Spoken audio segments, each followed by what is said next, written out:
Hello guys, आज मैं आपके साथ डिस्कस करूंगी एमएससी सेकेंड सेमेस्टर का एक और चैप्टर जो कि है advanced nuclear chemistry.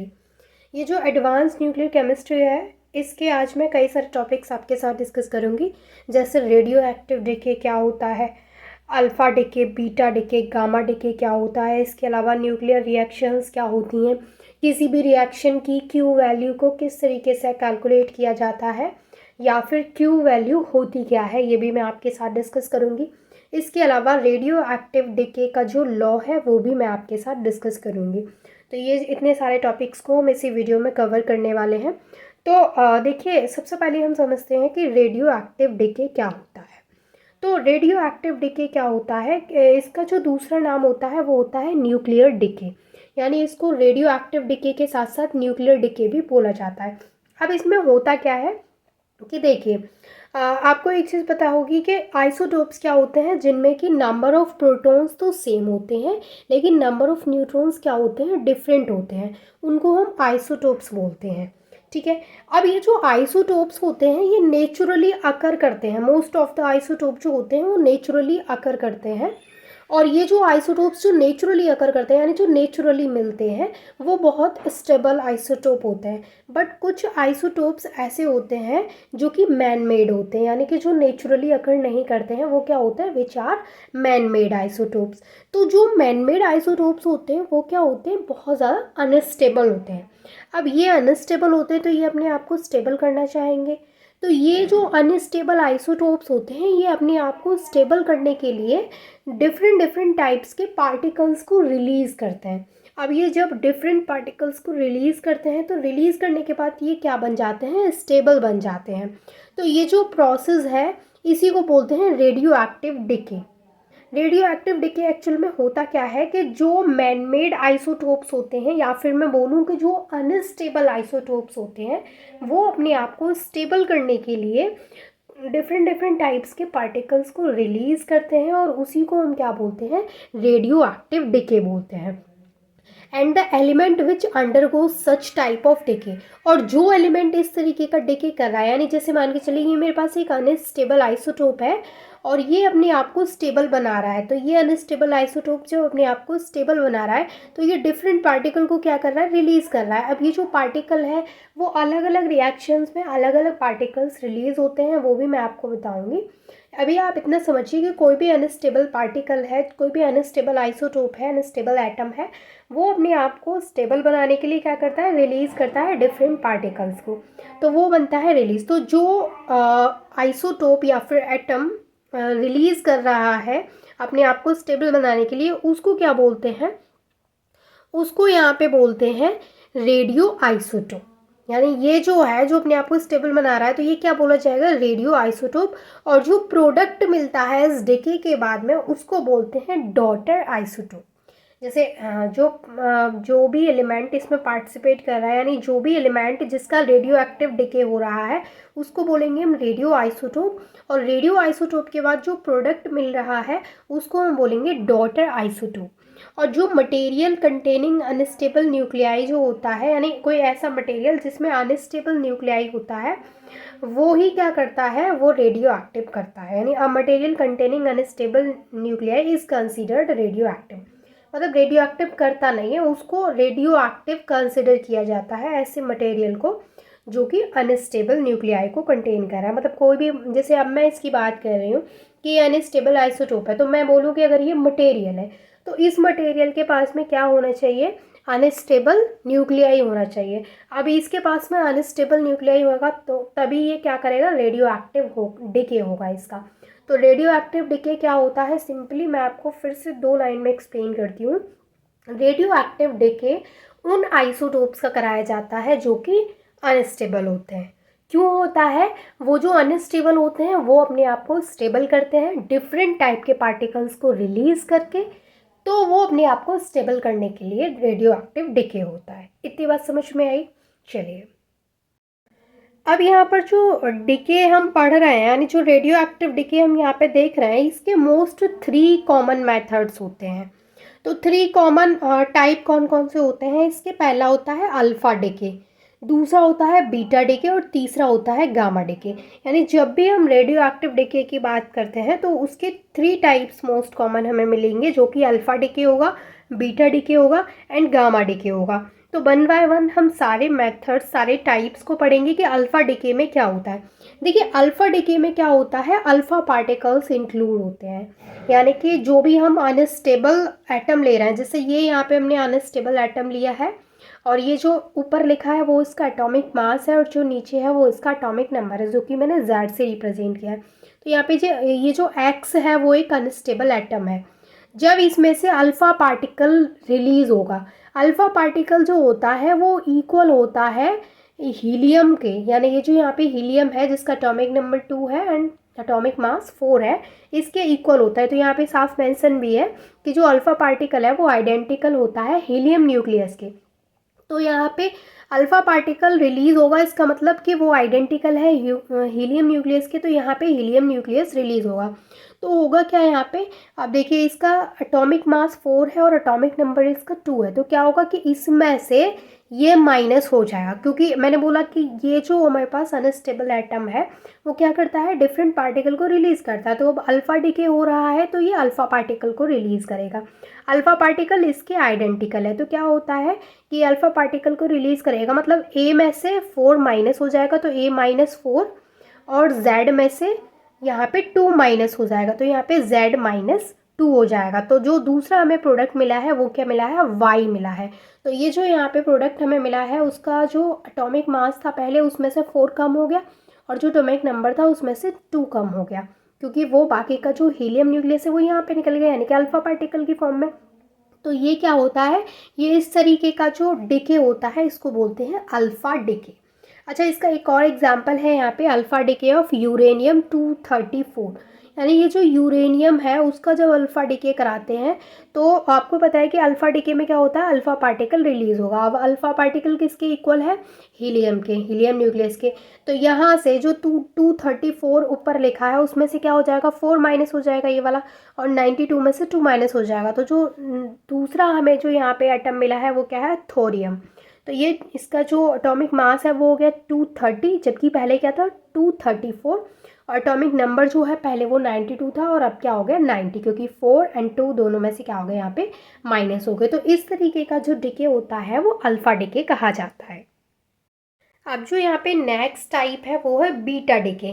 Beta decay में क्या होता है कि बीटा पार्टिकल रिलीज होते हैं। अब देखिए बीटा पार्टिकल कैसे, तो सबसे पहले समझिए जो बीटा पार्टिकल होते हैं वो फास्ट पार्टिकल, मूविंग पार्टिकल होते हैं। इसमें क्या होता है, इसमें which electron which is emitted from the nucleus, यानी यहाँ पे इलेक्ट्रॉन एमिट होता है न्यूक्लियस से of an atom under going a radio active decay. यानी जो एटम रेडियो एक्टिव डिके कर रहा है, यानी जिस भी एटम का रेडियो एक्टिव डिके हो रहा है उससे क्या होता है कि इलेक्ट्रॉन एमिट होता है बीटा पार्टिकल में। तो यहाँ पे जैसे हमारे पास अनस्टेबल एटम क्या है, एक्स है, और जब इसका बीटा पार्टिकल, यानी कि जब इसका बीटा डिके कराया जाएगा तो इसमें से बीटा पार्टिकल रिलीज होगा, तो यहाँ से क्या होगा, इलेक्ट्रॉन एमिट होगा। तो जब यहाँ से इलेक्ट्रॉन एमिट होगा यानी इलेक्ट्रॉन बाहर निकलेगा, तो यहाँ पे क्या होगा कि जो स्टेबल एटम हमें मिला है उसके एटॉमिक नंबर में 1 इंक्रीज हो जाएगा, डिक्रीमेंट नहीं होता। बीटा डिके जब हम कराते हैं तो डिक्रीमेंट नहीं होता, क्योंकि यहाँ पे इलेक्ट्रॉन एमिट हो रहा है, तो यहाँ पे जस्ट इंक्रीमेंट होता है उसके एटॉमिक नंबर में +1। तो मान के चलिए कि यहाँ पर जो हमारे पास एग्जाम्पल है उसका एटॉमिक नंबर 2 है, तो यहाँ पे एटॉमिक नंबर क्या हो जाएगा, 3 हो जाएगा। ठीक है, जब वो स्टेबल बनेगा। तो अब जैसे यहाँ पे एग्जाम्पल में दे भी रखा है, यहाँ पे देखिए एटॉमिक नंबर क्या है, 84 है, ये क्या है, अनस्टेबल है, और इसका जो एटॉमिक मास है वो 218 है। इसका जब बीटा डिके कराया जाता है तो जो एटॉमिक नंबर है उसमें क्या हो गया, +1 इंक्रीज हो गया, यानी 84 से 85 हो गया और ये स्टेबल बन गया। लेकिन जो इसका एटॉमिक मास है वो एज इट इज़ 218 है, उसमें कोई भी चेंजिंग नहीं आई है, और यहाँ से क्या हुआ है, इलेक्ट्रॉन एमिट हुआ है। तो इस तरीके का जो डिके होता है उसको बोलते हैं बीटा डिके। अब जो यहाँ पे थर्ड टाइप है इसका वो है गामा डिके। अभी तक हमने क्या देखा, अल्फा डिके देखा, बीटा डिके देखा, एंड लास्ट जो हमारा है वो है गामा डिके। गामा डिके में क्या होता है कि देखिए गामा डिके जब भी होता है तो उससे पहले अल्फ़ा एंड बीटा डिके होता है। अब होता क्या है ये समझिए पहले कि जैसे हमने पार्टिकल का अल्फ़ा डिके कराया था, अभी बीटा डिके कराया था अनस्टेबल एटम का। तो अल्फ़ा डिके और बीटा डिके के बाद भी कभी कभी क्या होता है कि जो एटम हमें मिला है, जो स्टेबल एटम हमें मिला है एक्चुअल में, उसकी एनर्जी बहुत हाई होती है। अब जैसे मैंने यहाँ पे ये एरो लगाया है, इसका मतलब क्या है कि इसके आगे यहाँ पे कोई और एटम, कोई और अनस्टेबल एटम था, उसका या तो हमने अल्फ़ा डिके कराया या फिर हमने बीटा डिके कराया, यानी कोई भी हमने उसका डिके कराया। उसके बाद मान के चलिए हमें ये मिला एक्स। एक्स, ये जो एक्स मिला है ये क्या है, अनस्टेबल एटम मिला है। अब इसकी जो एनर्जी है वो बहुत ज़्यादा हाई है। तो जब इसका गामा डिके कराते हैं तो इसकी जो एनर्जी है वो क्या हो जाती है, लो हो जाती है, और ये गामा रे यहाँ से निकलती है। तो यहाँ से जो एनर्जी है वो लो हो जाती है, एनर्जी कम हो जाएगी, तो ये जो एटम है वो क्या हो जाएगा, स्टेबल हो जाएगा। तो एक चीज़ आपको याद रखनी है कि जो गामा डिके की जब हम बात करते हैं तो गामा डिके में जो यहाँ पे अनस्टेबल एटम हमने ले रखा है, वो अनस्टेबल एटम पहले अल्फ़ा डिके या बीटा डिके उसका हो चुका होता है। यानी कोई भी अनस्टेबल एटम जिसका या तो पहले अल्फ़ा डिके हो चुका है या फिर पहले बीटा डिके हो चुका है, फिर उसका गामा डिके कराया जाता है उसकी एनर्जी को कम करने के लिए। जैसे इसका अल्फ़ा डिके हुआ या फिर बीटा डिके हुआ, तब भी ये क्या है, इसकी एनर्जी बहुत हाई है और ये अनस्टेबल है, तो इसका गामा डिके कराएंगे तो जो इसकी एनर्जी है वो कम हो जाएगी। तो यही होता है गामा डिके। अब देखिए यहाँ पे यही चीज़ लिखी हुई है कि when atom decay by emitting alpha and beta particle to form a new atom, यानी कि अल्फ़ा बीटा से हमने एटम का डिके कराया और न्यू एटम वहाँ पे मिला। तो जो nuclei of the new atom जो वहाँ पे फॉर्म्ड हुआ है उसकी may still have energy to be completely stable, मतलब उसकी जो एनर्जी है वो हाई होती है। तो उसकी एनर्जी हाई होती है तो उसको क्या करते हैं, स्टेबल करने के लिए उसकी एनर्जी को कम किया जाता है गामा डिके के थ्रू। अब यहाँ पर जो गामा रे है, गामा रे बहुत ही हाई एनर्जी रेडिएशंस होती हैं, and gamma ray are not changed particle like alpha and beta particle. अब देखिए जैसे अल्फ़ा डिके हमने कराया, बीटा डिके हमने कराया, तो वहाँ पे हमने देखा कि पार्टिकल क्या हो रहा है कि कहीं पे एटॉमिक नंबर इंक्रीज़ हो रहा है, कहीं पे एटॉमिक नंबर डिक्रीज़ हो रहा है, यानी पार्टिकल चेंज हो रहा है अल्फ़ा डिके में और बीटा डिके में। बट जो गामा डिके होता है उसमें पार्टिकल में कोई चेंजिंग नहीं आती है, उसमें क्या होता है, सिर्फ एनर्जी लो हो जाती है। तो ये अल्फ़ा बीटा की तरह वर्क नहीं करता है, उसकी तरह ये पार्टिकल को चेंज नहीं करता है, ये सिर्फ और सिर्फ एनर्जी को कम करता है जो गामा डिके होता है। ठीक है, अब जो यहाँ पे हमारा नेक्स्ट टॉपिक है वो है रेडियो एक्टिव डिके लॉ।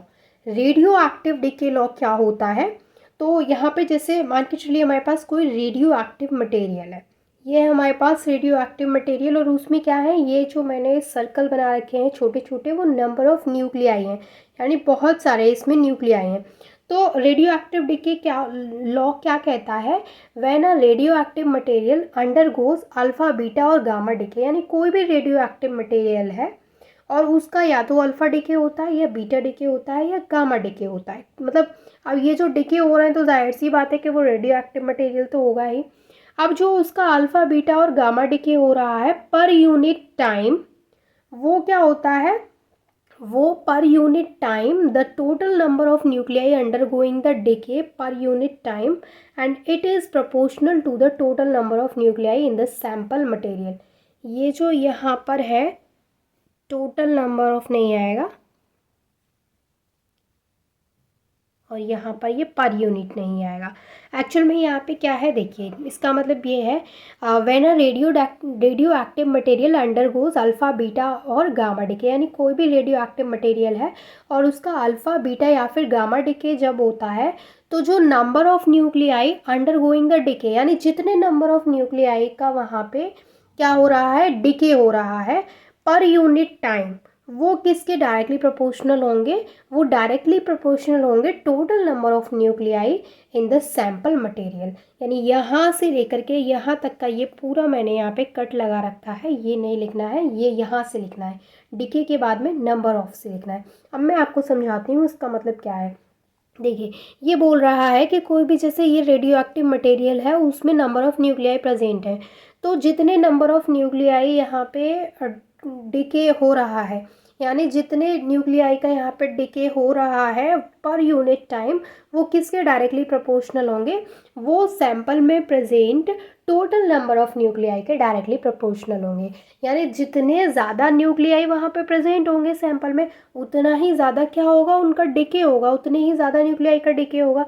तो ये क्या होते हैं, डायरेक्टली प्रोपोर्शनल होते हैं। ठीक है, तो ये चीज़ आपको अच्छे से नोट करनी है और समझ में भी आनी चाहिए आपको।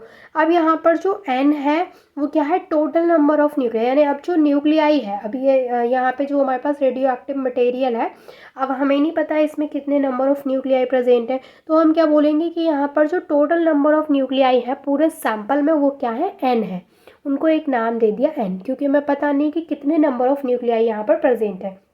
तो क्या होता है कि जो डेल्टा एन है, डेल्टा एन यहाँ पे क्या है, number of nuclei that undergo decay in delta T time, यानी कि एन क्या है, तो एन वो है जो सैंपल में टोटल नंबर ऑफ न्यूक्लियाई जो प्रेजेंट है, जिनकी कोई भी काउंटिंग नहीं है, कुछ भी नहीं पता कि कितने हैं, तो उनको कर रहे हैं हम एन से रिप्रेजेंट, और कितने न्यूक्लियाई का वहाँ पर डिके हुआ है उनको रिप्रेजेंट कर रहे हैं डेल्टा एन से, और कितने टाइम, यानी जो पर यूनिट टाइम की हम बात कर रहे हैं वो हम लिख रहे हैं इन डेल्टा टी टाइम। तो इसको हम अभी जस्ट मैंने बोला कि जो नंबर ऑफ न्यूक्लियाई का डिके होता है वो डायरेक्टली प्रोपोर्शनल होता है किसके, total number of nuclei present in the sample. तो यहाँ पर जो ये delta N upon delta T है वो डायरेक्टली प्रोपोर्शनल हो जाएगा एन के, क्योंकि एन क्या है, total number of nuclei in the sample, and delta N upon delta T क्या है कि पर यूनिट टाइम कितने एटम्स, कितने न्यूक्लियस का यहाँ पे डिके हुआ है। तो यहाँ से हो जाएगा delta N upon delta T is directly proportional to N. इसको हम ऐसे भी लिख सकते हैं, delta N upon delta T equal lambda N, यानी जो प्रोपोर्शनल है उस प्रोपोर्शनल को हम यहाँ से प्रोपोर्शनल के साइन को हटा के यहाँ पे लैम्डा लिख सकते हैं। लैम्डा क्या है, यहाँ पे रेडियो एक्टिव डिके कांस्टेंट है, तो यहाँ पे जो प्रोपोर्शनल लगा है उसके साइन को हटाएंगे तो रेडियो एक्टिव डिके कांस्टेंट या फिर डिसइंटीग्रेशन कांस्टेंट हम यहाँ पे लगा देंगे, जिसको कि लैम्डा बोलते हैं। इतनी चीज़ यहाँ तक क्लियर है। अब हम यहाँ पे क्या निकालेंगे, now the change in the number of nuclei in the sample is Dn, यानी अभी जस्ट मैंने आपको यहाँ पे क्या बताया था, मैंने आपको ये इक्वेशन लिखवाई थी, इक्वेशन 1, जिसमें कि यहाँ पे क्या है, delta N upon delta T equal lambda N. तो यहाँ पे अब बोल रहा है now the change in the number of nuclei in the sample, यानी जो सैंपल में नंबर ऑफ न्यूक्लियाई प्रेजेंट है उनमें जो चेंज है उसको रिप्रेजेंट कर रहा है डी एन से।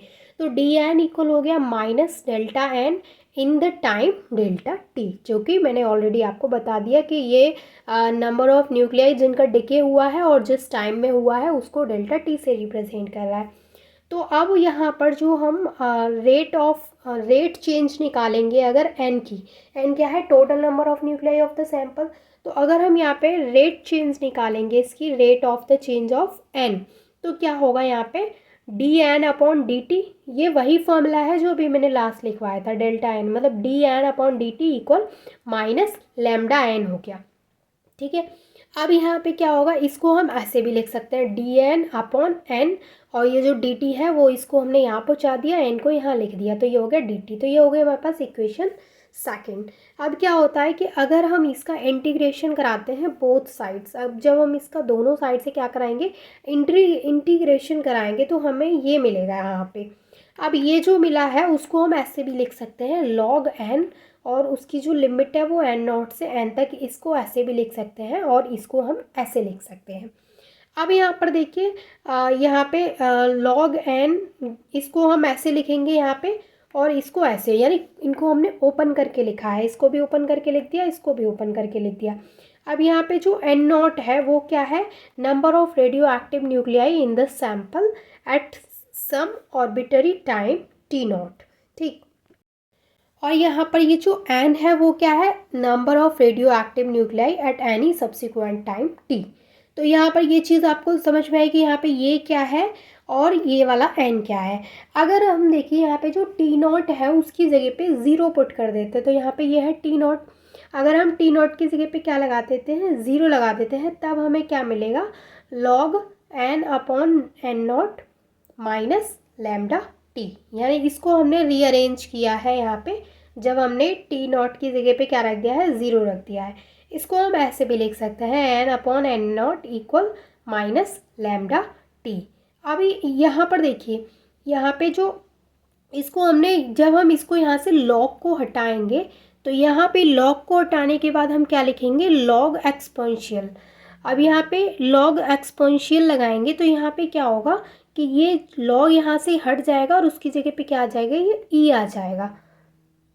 तो ये जो होता है यहाँ पे उसको क्या बोलेंगे हम, एक्सपोनेंशियल।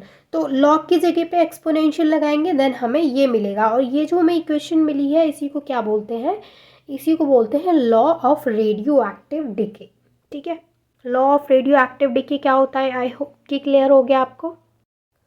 अब इसके बाद जो हमारा नेक्स्ट टॉपिक आता है वो आता है न्यूक्लियर रिएक्शंस। तो न्यूक्लियर रिएक्शंस क्या होती हैं, those reactions in which two nuclei और अ nuclei and external subatomic particles colloid to produce one or more nuclei is called nuclear reactions। देखिए न्यूक्लियर रिएक्शंस जो होती हैं वो ऐसी रिएक्शंस होती हैं जिसमें दो या दो से ज़्यादा पार्टिकल आपस में मिलके एक लार्ज पार्टिकल को बनाते हैं, या फिर मैं कहूँ कि एक लार्ज पार्टिकल ब्रेक डाउन होके स्मॉल पार्टिकल्स को बनाता है। यानी कि ऐसी रिएक्शंस होती हैं जिसमें टू और मोर न्यूक्लियाई एंड जो एक्सटर्नल सब एटॉमिक पार्टिकल्स होते हैं वो आपस में क्या करते हैं, कोलोइड करते हैं। एंड कोलोइड करने के बाद वो वन और मोर न्यूक्लियाई को क्या करते हैं, प्रोड्यूस करते हैं, वन और मोर न्यूक्लियाई को बनाते हैं और उसी को क्या बोलते हैं, न्यूक्लियर रिएक्शंस बोलते हैं। अब ये जो न्यूक्लियर रिएक्शंस होती हैं इनकी अगर हम टाइप्स की बात करें, यानी कि टाइप्स ऑफ न्यूक्लियर रिएक्शंस, तो न्यूक्लियर रिएक्शंस दो टाइप्स की होती हैं। कौन कौन से टाइप की होती हैं, फर्स्ट जो होती है वो होती है nuclear fission fusion and second होती है न्यूक्लियर फिजन। तो इसमें दो टाइप होते हैं, एक होता है न्यूक्लियर फ्यूज़न रिएक्शन और दूसरी होती है न्यूक्लियर फिजन रिएक्शन। अब जो न्यूक्लियर फ्यूज़न रिएक्शन होती है उसमें क्या होता है कि दो स्मॉल न्यूक्लियाई आपस में कंबाइन होते हैं एंड कंबाइन होने के बाद एक लार्ज न्यूक्लियाई बनाते हैं। तो इस रिएक्शन में क्या होता है कि दो न्यूक्लियाई कंबाइन होंगे, वो दो स्मॉल न्यूक्लियाई कंबाइन होके और एक लार्ज न्यूक्लियाई को बना देते हैं, यानी कि जो न्यूक्लियाई बनता है एज अ प्रोडक्ट वो एक न्यूक्लियाई होता है। तो इस तरीके की जो रिएक्शंस होती हैं इनको बोला जाता है न्यूक्लियर फ्यूज़न। अब अगर हम बात करें न्यूक्लियर फिजन की, तो न्यूक्लियर फिजन क्या होती है, न्यूक्लियर फ्यूज़न की जस्ट अपोजिट होती है। इसमें क्या होता है, एक लार्ज न्यूक्लियाई ब्रेक डाउन होता है स्मॉल न्यूक्लियाई में, यानी एक बड़ा यहाँ पे न्यूक्लियाई है, जैसा इस तरीके का ये एक लार्ज न्यूक्लियाई है यहाँ पे, और वो ब्रेक डाउन होके क्या दे रहा है, यहाँ पे दो छोटे छोटे न्यूक्लियाई को दे रहा है। तो इस तरीके की जो रिएक्शंस होती हैं वो आती हैं न्यूक्लियर फिजन में। तो फ्यूज़न में क्या होगा, दो स्मॉल न्यूक्लियाई आपस में जुड़ के एक लार्ज न्यूक्लियाई को देंगे, और न्यूक्लियर फिजन में क्या होगा कि एक लार्ज न्यूक्लियाई दो स्मॉल न्यूक्लियाई का फॉर्मेशन करेगा। ठीक है, अब जो हमारा नेक्स्ट टॉपिक आता है वो है क्यू वैल्यू। क्यू वैल्यू को समझना थोड़ा आराम से, इसको अच्छे से समझना क्योंकि इम्पॉर्टेंट टॉपिक है ये क्यू वैल्यू, और इसको कैलकुलेट कैसे करते हैं वो भी मैं आपको बताऊंगी। तो सबसे पहले आप ये समझिए कि क्यू वैल्यू होती क्या है। तो देखिए क्यू वैल्यू क्या होता है कि मान के चलिए कोई भी रिएक्शन हो रही है, जैसे ये है हमारे पास a + x, ये आपस में रिएक्ट कर रहे हैं और ये यहाँ पे y + b प्रोडक्ट मिल रहा है, और इसके अलावा आप देख सकते हैं यहाँ पे क्यू भी मिल रहा है। तो क्यू एक्चुअल में होता क्या है कि कोई भी केमिकल रिएक्शन जब हो रहे हैं तो उसमें जो एनर्जी रिलीज़ हो रही है या फिर एब्जॉर्ब हो रही है, उस एनर्जी का जो अमाउंट होता है वही क्या होता है, क्यू वैल्यू होता है। यानी कि क्यू वैल्यू की अगर हम बात करें तो किसी भी कोई भी केमिकल रिएक्शन हो रही है उसमें जो एनर्जी का अमाउंट रिलीज़ हो रहा है, या तो उसमें रिलीज़ हो रहा है या फिर वो एब्जॉर्ब कर रही है, वो क्या होता है, वही अमाउंट को कैलकुलेट करना होता है उसकी क्यू वैल्यू। तो अक्सर क्या होता है कि आपको क्वेश्चन दे दिया जाता है न्यूमेरिकल टाइप और आपको उसकी क्यू वैल्यू कैलकुलेट करने के लिए बोला जाता है। तो इसके लिए फॉर्मूला भी होता है, वो भी मैं आपको बताऊंगी इसी में। तो सबसे पहले आपको एक चीज़ समझ में आ गई कि क्यू वैल्यू क्या होती है। ठीक है, अब देखिए जो ये जो होती है हमारी वो रिएक्टेंट साइड होती है और ये जो होती है वो प्रोडक्ट साइड होती है। तो जैसे इसकी अगर हम मास की बात करें, यानी मास ऑफ रिएक्टेंट की बात करें, तो अगर हम इन वाले साइड के, यानी ये जो रिएक्टेंट साइड है, इसके जो एटम्स हैं उनके मास की बात कर रहे हैं, वो ज़्यादा है कौन सी वाले साइड से, मास ऑफ प्रोडक्ट से। यानी कि अगर मास ऑफ रिएक्टेंट ग्रेटर है मास ऑफ प्रोडक्ट के, तो यहाँ पे जो क्यू वैल्यू होती है वो हमेशा पॉजिटिव क्यू वैल्यू होती है। और आपको पता है कि जब क्यू वैल्यू पॉजिटिव है तो इस तरीके की रिएक्शंस क्या होती हैं, एक्सोथर्मिक रिएक्शंस होती हैं। अब आपको एक चीज़ पता है कि एक्सोथर्मिक रिएक्शंस कौन सी होती हैं और एंडोथर्मिक रिएक्शंस कौन सी होती हैं। एक्सोथर्मिक रिएक्शंस कौन सी होती हैं, ऐसी रिएक्शंस जिनमें कि रिएक्शन कंप्लीट होने के बाद उनमें से एनर्जी रिलीज होती है, ऐसी रिएक्शंस क्या होती हैं, एक्सोथर्मिक रिएक्शंस होती हैं। ठीक है, तो ये एक्सोथर्मिक रिएक्शन कब होगी, जब जो क्यू वैल्यू वहाँ पे मिली है वो कैसी होगी, पॉजिटिव होगी। और क्यू वैल्यू पॉजिटिव कब होगी, जब जो मास ऑफ रिएक्टेंट है वो मास ऑफ प्रोडक्ट से क्या होगा, ज़्यादा होगा। यानी इनका जो मास है वो इनके मास से ज़्यादा होगा, तो उस केस में क्या मिलेगी, क्यू वैल्यू पॉजिटिव मिलेगी। ये अक्सर एमसीक्यू में इस तरीके से भी पूछा जा सकता है कि if mass of the reactant is greater than mass of the product then Q value will be positive और नेगेटिव। तो आपको पता होना चाहिए कि क्यू वैल्यू क्या होगी, पॉजिटिव होगी। अगर मान के चलिए इसका just opposite, if mass of the product nuclei is greater than mass of reactant, यानी मान के चलिए कि अब ये जो रिएक्टेंट है इसका मास कम है प्रोडक्ट के मास से, प्रोडक्ट का मास ज़्यादा है, रिएक्टेंट का मास क्या है, कम है। तो इस केस में जो क्यू वैल्यू होगी वो जस्ट अपोजिट हो जाएगी, क्या हो जाएगी, यहाँ पर जो क्यू वैल्यू हो जाएगी वो नेगेटिव हो जाएगी। और जब यहाँ पे क्यू वैल्यू नेगेटिव हो जाएगी इसका मतलब जो रिएक्शन होगी वो एंडोथर्मिक होगी। और एंडोथर्मिक रिएक्शंस क्या होती हैं, ऐसी रिएक्शंस जो जिनको कंप्लीट होने के लिए एनर्जी की रिक्वायरमेंट होती है, यानी कि जिनमें एनर्जी एब्जॉर्ब होती है, ऐसी रिएक्शंस हमारी एंडोथर्मिक रिएक्शंस में आती हैं। तो दोनों के बीच में यहाँ से दो एमसीक्यू टाइप ज़रूर बन सकते हैं कि अगर mass of the product nuclei greater than है mass of the reactant nuclei, तो यहाँ पे समझिए प्रोडक्ट न्यूक्लियाई का यानी ये वाला मास ग्रेटर है, तो उस केस में जो क्यू वैल्यू आएगी वो नेगेटिव आएगी, और क्यू वैल्यू नेगेटिव आएगी इसका मतलब रिएक्शन एंडोथर्मिक होगी। ठीक है, अब इसी चीज़ को हम एक एग्जाम्पल लेके समझते हैं, यानी कि मैं यहाँ पे आपको कैलकुलेट करना बताऊँगी कि कोई भी रिएक्शन अगर आपको दे रखी है, न्यूमेरिकल अगर आपको दे रखा है, तो आप किस तरीके से उसकी क्यू वैल्यू को कैलकुलेट कर सकते हैं। तो जैसे हमारे पास यहाँ पर ये है नाइट्रोजन है यहाँ पे और वो रिएक्ट कर रहा है हीलियम के साथ में। तो यहाँ पर आप सबके पता है atomic number and atomic masses दोनों मेंशन है। ये जो नीचे की साइड है वो सभी के क्या है, एटॉमिक नंबर है, और ये जो ऊपर है वो क्या है, इनके एटॉमिक मास है। और यहाँ पर ये जो क्यू है, मतलब ये जो रिएक्शन कंप्लीट हुई है उसके बाद इसमें क्यू की वैल्यू आपको बतानी, यानी जो एनर्जी है उसकी वैल्यू यहाँ पर आपको बतानी। तो यहाँ पे क्या होता है, सबसे पहले इसका फॉर्मूला होता है delta M equal M P minus M R. M P का क्या मतलब है यहाँ पे, mass of product, and M R का क्या मतलब है, मास ऑफ रिएक्टेंट। तो सबसे पहले क्यू वैल्यू को कैलकुलेट करने के लिए हमें डेल्टा एम की वैल्यू पता होनी चाहिए। तो डेल्टा एम की वैल्यू निकालने का जो फॉर्मूला है वो मास of product minus mass of reactant है, यानी कि इसमें से हम क्या निकाल सकते हैं, यहाँ पर डेल्टा एम की वैल्यू निकाल सकते हैं। अब ये तो फॉर्मूला हो गया डेल्टा एम की वैल्यू निकालने का। अब डेल्टा एम की वैल्यू निकालने से क्यू वैल्यू कैलकुलेट नहीं होती है।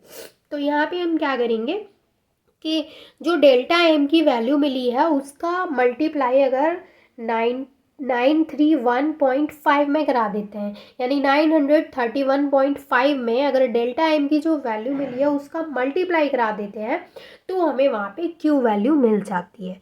यानी यहाँ से एक चीज़ आपको क्लियर हो गई कि क्यू वैल्यू निकालने के लिए हमें सबसे पहले डेल्टा एम की वैल्यू पता होनी चाहिए। अब जब डेल्टा एम की वैल्यू पता हो गई है तो डेल्टा एम की वैल्यू का मल्टीप्लाई कराना है 931.5 में, तो हमें मिल जाएगी वहाँ पे क्यू वैल्यू। अब ये वैल्यूज़ हम कैसे निकालेंगे, अब देखिए ये जो रिएक्शन है इसके लिए गिवन वैल्यू दे रखी है यहाँ पे। सबसे पहले यहाँ पे ये वाला जो H हाइड्रोजन है, ये वाला जो H है इसके लिए यहाँ पे वैल्यू दे रखी है। तो इसके लिए जो वैल्यू है वो 1.00814। हीलियम के लिए जो वैल्यू है वो है 4.003 387। यहाँ पे जो नाइट्रोजन है उसके लिए वैल्यू है 14.00753, और यहाँ पर जो ऑक्सीजन है उसके लिए वैल्यू दे रखी है 17.00450। वैल्यूज़ कुछ इस तरीके से दे रखी होती हैं। अब हमें क्या करना होता है, सबसे पहले हमारी जो रिएक्टेंट्स वाली साइड की जो वैल्यूज़ हैं उनको हम एक तरफ लिखेंगे, और जो प्रोडक्ट वाली साइड्स की जो वैल्यूज़ हैं उनको हम एक तरफ लिखेंगे। तो हम क्या करेंगे, क्योंकि नाइट्रोजन एंड हीलियम ये दोनों हमारी रिएक्टेंट वाले साइड है, तो ये हो गया नाइट्रोजन की वैल्यू, ये हो गई हीलियम की। तो पहले हम इन दोनों वैल्यूज़ को निकालेंगे और इन दोनों वैल्यूज़ को प्लस करेंगे, क्योंकि ये क्या है, हमारी रिएक्टेंट्स की वैल्यूज़ है।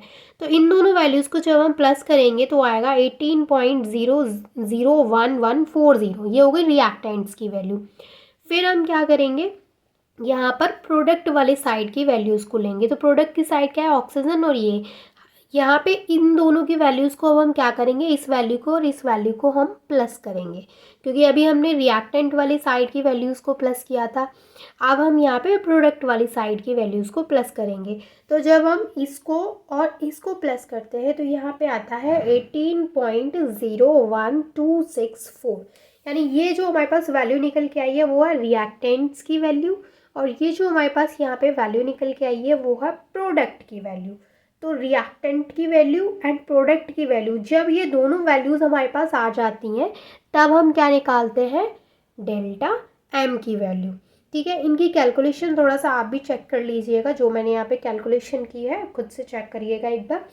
तो यहाँ पर ये दोनों वैल्यूज़ जब हमारे पास आ गई हैं तो हम क्या करेंगे, डेल्टा एम की वैल्यू निकालेंगे। तो डेल्टा एम की वैल्यू कैसे निकालते हैं, M P minus M R से। तो एम पी की वैल्यू क्या है, ये है, तो हम यहाँ पे लिखेंगे 18.01264 माइनस 18.01140, यानी पहले हम इसको लिखेंगे क्योंकि पहले क्या है एम पी, फिर उसके बाद हम लिखेंगे एम आर इसकी वैल्यू।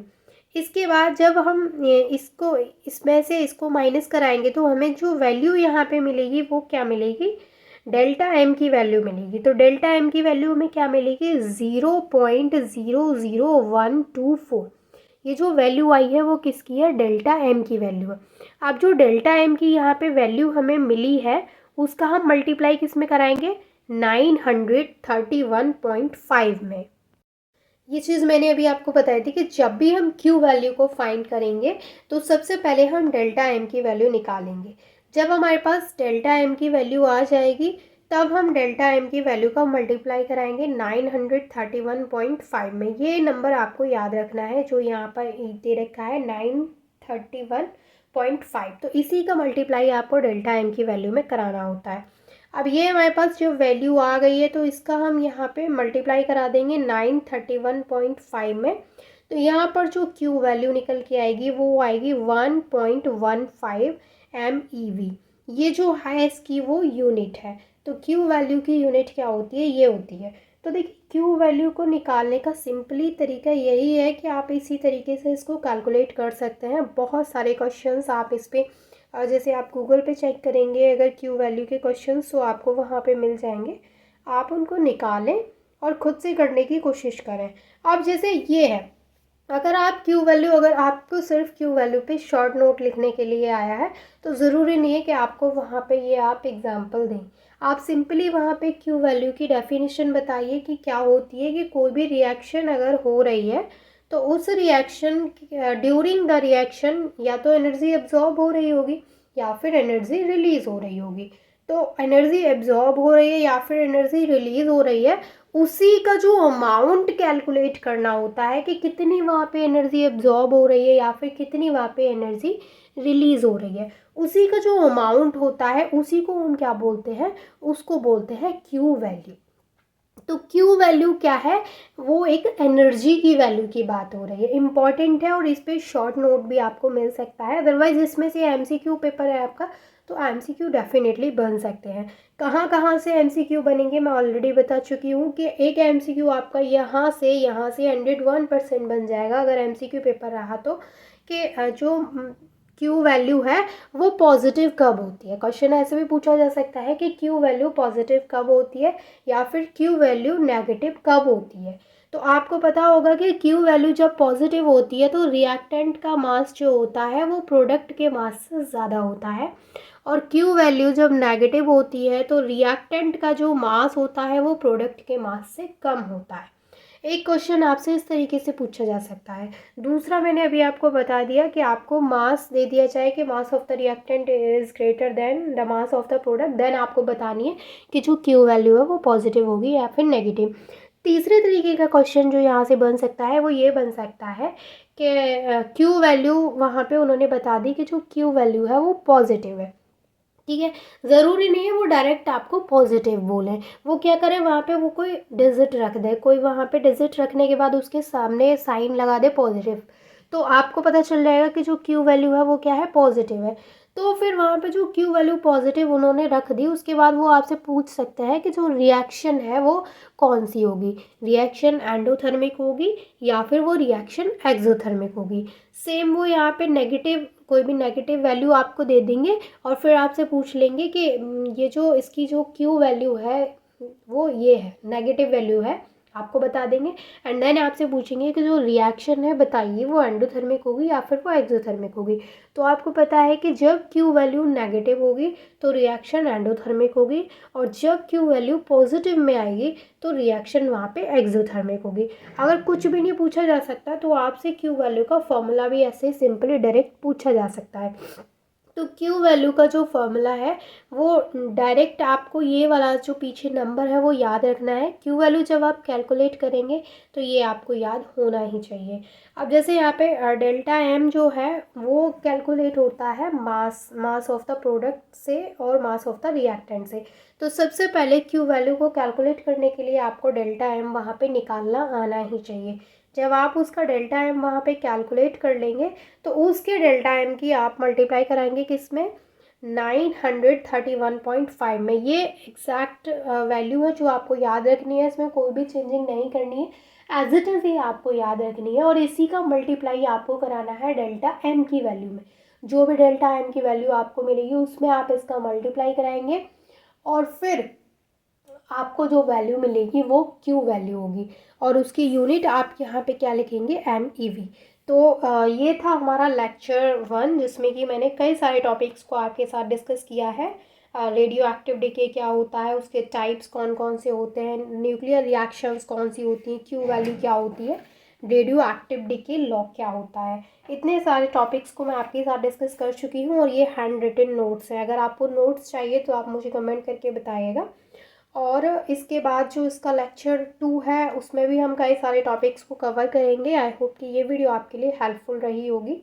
और अगर इसके आपको MCQs चाहिए तो भी आप मुझे कमेंट करके बताइएगा। और इस चैप्टर को तो मैं यहाँ पे ख़त्म करा ही रही हूँ, इसके साथ साथ नेक्स्ट चैप्टर आपको किस टॉपिक, मतलब नेक्स्ट कौन सा चैप्टर आपको चाहिए, कौन सा टॉपिक आपको चाहिए, आप वो भी मुझे बता सकते हैं। BSc या फिर MSc से रिलेटेड किसी भी क्लास का हो, आप मुझे बता सकते हैं कि आपको इस टॉपिक पर वीडियो चाहिए, तो मैं कोशिश करती हूँ कि आपकी डिमांड के अकॉर्डिंग आपको वीडियो प्रोवाइड करा सकूँ।